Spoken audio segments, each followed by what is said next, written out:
আর আপনাদের দেখালাম একেবারে দেখুন যেখানে দাঁড়িয়ে থেকে ইসলামপুরের ঘটনা মূলত বলা যেতে পারে ইসলামপুরে একেবারে এখনো পর্যন্ত টায়ার জ্বালিয়ে বিক্ষোভ প্রদর্শন চলছে সেই নাবালকের তরফ অর্থাৎ খোঁজ করার দাবিতে। অর্থাৎ এখনো পর্যন্ত নাবালক নিখোঁজ রয়েছেন। যে ছবি দেখালাম ইতিমধ্যেই তল্লাশি অভিযান চালিয়ে রেখেছে মূলত মহেশতলা থানার পুলিশ, সিআইডি ইতিমধ্যে ময়দানে নেমেছে।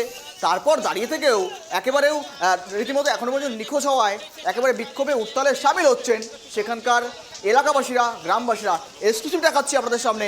রাস্তায় টায়ার জ্বালিয়ে বিক্ষোভ, মহেশতলায় নাবালককে নির্মম অত্যাচার, টায়ার জ্বালিয়ে পথ অবরোধ। এখনো পর্যন্ত নিখোঁজ রয়েছে নাবালক, নাবালককে এখনো পর্যন্ত খুঁজে পাওয়া যাচ্ছে না। অর্থাৎ কোথায় রয়েছে নাবালক সেই বিষয়ে কিন্তু এখনো পর্যন্ত ধোঁয়াশা রয়েছে। এখনো পর্যন্ত তদন্তে নেমেছে সিআইডি, ময়দানে নেমেছে জিআরপি, রেল স্টেশন থেকে শুরু করে মূলত পুকুর, নালা, জঙ্গল একযোগে তল্লাশি চালানো হচ্ছে। তবুও কিন্তু মূলত নিখোঁজ সেই কিশোরকে, নিখোঁজ সেই নাবালককে খুঁজে পাওয়া যাচ্ছে না, খোঁজ মিলছে না। কোথায় গেল সেই নিখোঁজ নাবালক, প্রশ্ন উঠতে শুরু করেছে। বিক্ষোভে ফেটে পড়ল গ্রামবাসী এবং পরিবার। আজও কিন্তু রাস্তায় টায়ার জ্বালিয়ে পথ অবরোধ করে বিক্ষোভ চলছে। কেননা তাদেরকে আশ্বস্ত করা হয়েছিল আপনাদের ছেলে আপনাদের কাছে ফিরবে, কিন্তু এখনো পর্যন্ত সেই ছবি দেখা যায়নি। এখনো পর্যন্ত নিখোঁজ রয়েছে সেই নাবালক। টায়ার জ্বালিয়ে পথ অবরোধ এবং বিক্ষোভ চলছে, পথ অবরোধ করে বিক্ষোভ চলছে এলাকাবাসী, গ্রামবাসী এবং পরিবারের তরফ থেকে। বিক্ষোভে ফেটে পড়লো গ্রামবাসী এবং পরিবার। ইসলামপুরের ছবি দেখাচ্ছে, এক্সক্লুসিভ যে ছবি দেখুন। আবারও রাস্তায় টায়ার জ্বালিয়ে পথ অবরোধ করে বিক্ষোভ। অর্থাৎ এর আগেও পুলিশ আশ্বস্ত করেছিল তাদের ছেলে তাদের ঘরে ফিরবে, এমনটা বার্তা দিয়েছিল। তারপরেও মূলত কেটে গিয়েছে প্রায় 9 দিন, এখনো পর্যন্ত নিখোঁজ, এখনো পর্যন্ত উদ্ধার করা সম্ভব হয়নি মহেশতলায় ঘটে যাওয়া এই নাবালককে। এ সমস্ত বিষয় নিয়ে আপডেট নেব। সঙ্গে রয়েছে আমাদের প্রতিনিধি অনিমেষ। অনিমেষ, একেবারে আবারও বিক্ষোভ প্রদর্শন, টায়ার জ্বালিয়ে রাস্তা অবরোধ করে বিক্ষোভ চলছে। 9 দিন পেরিয়ে গিয়েছে, এখনো পর্যন্ত নিখোঁজ রয়েছে নাবালক। তোমাকে বলি যে এই যে ইসলামপুরে যে কিশোর যে এখনো পর্যন্ত নিখোঁজ, পুলিশ তদন্ত শুরু করেছে। মূল অভিযুক্ত যে শাহিন শাহ ছিল সে আটক হয়েছে, কিন্তু সে বিভ্রান্তকর মন্তব্য দিচ্ছে পুলিশ প্রশাসনকে। আমরা সূত্র মাত্র জানতে পারছি সেই কেসটা সিআইডির হাতে হ্যান্ডওভার করা হয়েছে, সিআইডি তদন্ত শুরু করেছে। কিন্তু 9 দিন কেটে যাওয়ার পরও এখনো কিন্তু সেই কিশোরকে উদ্ধার করতে পারেনি পুলিশ প্রশাসন। এটা নিয়ে বাড়ছে পরিবারের ক্ষোভ। তবে আজ ইসলামপুরের মাটিকুন্ডা বাজার এলাকায় টায়ার জ্বালিয়ে পরিবারের সমস্ত সদস্যরা কিন্তু বিক্ষোভ দেখাচ্ছেন এবং তাদের দাবি 9 দিন কেটে যাওয়ার পরও এখনো পর্যন্ত তাদের সন্তানকে পুলিশ প্রশাসন উদ্ধার করতে পারেনি। এটা একটা বড় ব্যর্থতা পুলিশের, সেইভাবে তারা দাবি করছেন।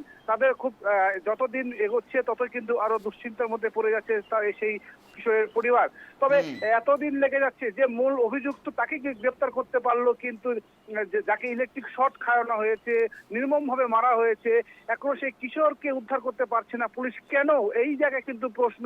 মানে পুলিশ এমন কিছু করে না, যদি মাটির গর্তে থাকলেও কিন্তু সে সমস্ত কিছু উদ্ধার করতে পারে, কিন্তু এই একটা শিশু, একটা কিশোরকে উদ্ধার করতে পারছে না পুলিশ প্রশাসন। তবে আস্তে আস্তে কিন্তু সাধারণ মানুষ কিন্তু পুলিশের উপর আস্থা হারিয়ে দিচ্ছে। শুধু এরকম ঘটনা যদি একেবারে ঘটতে থাকে তাহলে সাধারণ মানুষ কোথায় যাবে, কোথায় কার কাছে গিয়ে বলবে, বিপদে পড়লে কার কাছে যাবে? পুলিশের উপর এদিকেই কিন্তু আস্থা হারিয়ে ফেলছে। কিন্তু তাদের দাবি যতদিন যাচ্ছে ততই কিন্তু তার পরিবারের দুশ্চিন্তা বাড়ছে। তাই বাধ্য হয়ে কিন্তু এলাকাবাসী এবং পরিবারের সদস্যরা মাটিকুন্ডা বাজার এলাকায় কিন্তু টায়ার জ্বালিয়ে রাস্তা অবরোধ করে বিক্ষোভ দেখাচ্ছে। তাদের একটাই দাবি, অবিলম্বে তাদের কিশোরকে উদ্ধার করে দেওয়া হোক। এখনো কেন পারছে না? পুলিশ কি করছে? যেখানে মুখ্যমন্ত্রী মমতা বন্দ্যোপাধ্যায় বাড়ছে অন্যকে প্রশ্রয় দেওয়া যাবে না, ক্রিমিনাল অ্যাক্টিভিটি সরাতে হবে, সেখানেও কিন্তু এখনো পর্যন্ত কৃষককে উদ্ধার করতে পারছে না। এটাই কিন্তু এখন পরিবারের সবচেয়ে বড় দুশ্চিন্তার কারণ।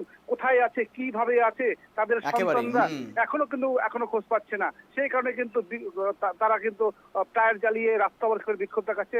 সন্তানকে যেন বাড়িতে ফিরিয়ে দেওয়া হবে, সে যেভাবেই থাকুক না কেন তাদের সন্তানকে ফেরত চাইছে পরিবার। গৌরব, একেবারে ধন্যবাদ রমেশ। নজর রাখো, আপডেট রাখো। বিক্ষোভে ফেটে পড়ছে পরিবার এবং গ্রামবাসীরা। একেবারে মহেশতলায় নাবালককে নির্মম অত্যাচার, তারপর কেটে গিয়েছে প্রায় 9 থেকে 10 দিন, এখনো পর্যন্ত নিখোঁজ রয়েছে। অর্থাৎ পুলিশের ভূমিকা নিয়ে আবারও প্রশ্ন। ইতিমধ্যে শুধুমাত্র পুলিশ নয়, সিআইডি পর্যন্ত এবার ময়দানে নেমেছে, জিআরপিএফ পর্যন্ত অর্থাৎ রেলওয়ে পুলিশ পর্যন্ত ময়দানে নেমেছে। যৌথ উদ্যোগে অভিযান তল্লাশি চলছে, কিন্তু এখনো পর্যন্ত মূল অভিযুক্ত অ্যাক্টিভিস্টরা এখনো পর্যন্ত ধরা পড়েছে, তাদেরকে গ্রেপ্তার করা হয়েছে। শুধু 1 জন 2 জন নয়, 5 জনকে মূলত গ্রেপ্তার করা হয়েছে। তাদের বয়াননামা চলেছে, তাদেরকে জিজ্ঞাসাবাদ চলছে।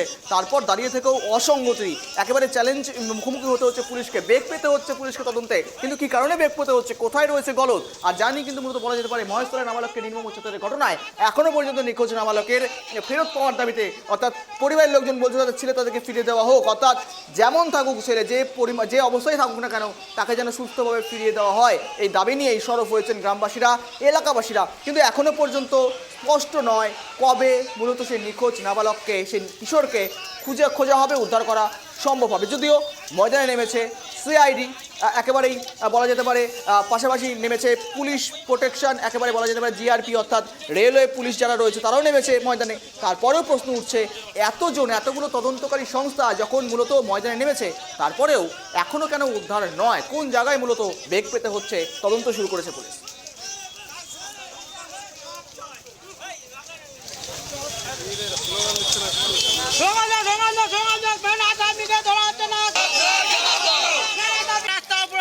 আমাদের যত যে আসামি ধরা না হচ্ছে আমরা রাস্তা অপরাধ করবো, আমি করবো, আমি করবো, আমাদের আসামি ধরা দাও, ঘুরে বেড়াচ্ছে, আসামি ধরা দিচ্ছে না কেন? আর আমাদের প্রশাসন কি কাজ করছে, আমাদের কাজ হচ্ছে না কেন? কতক্ষণ চলবে আবার, কতক্ষণ চলবে আবার?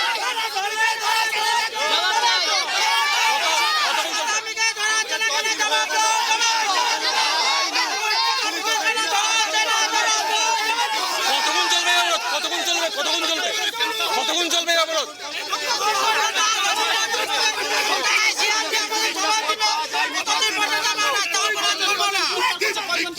কতক্ষণ চলবে, কতক্ষণ চলবে?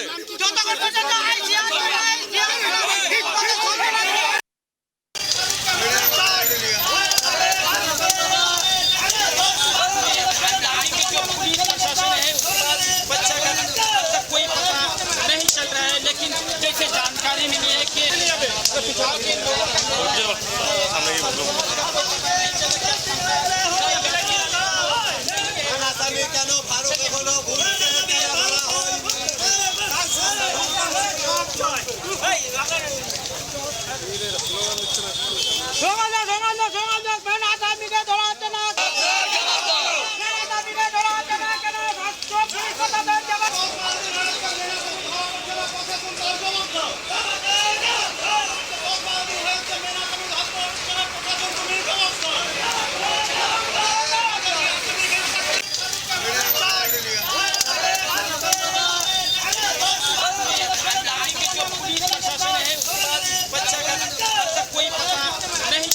लेकिन जैसे जानकारी मिली है कि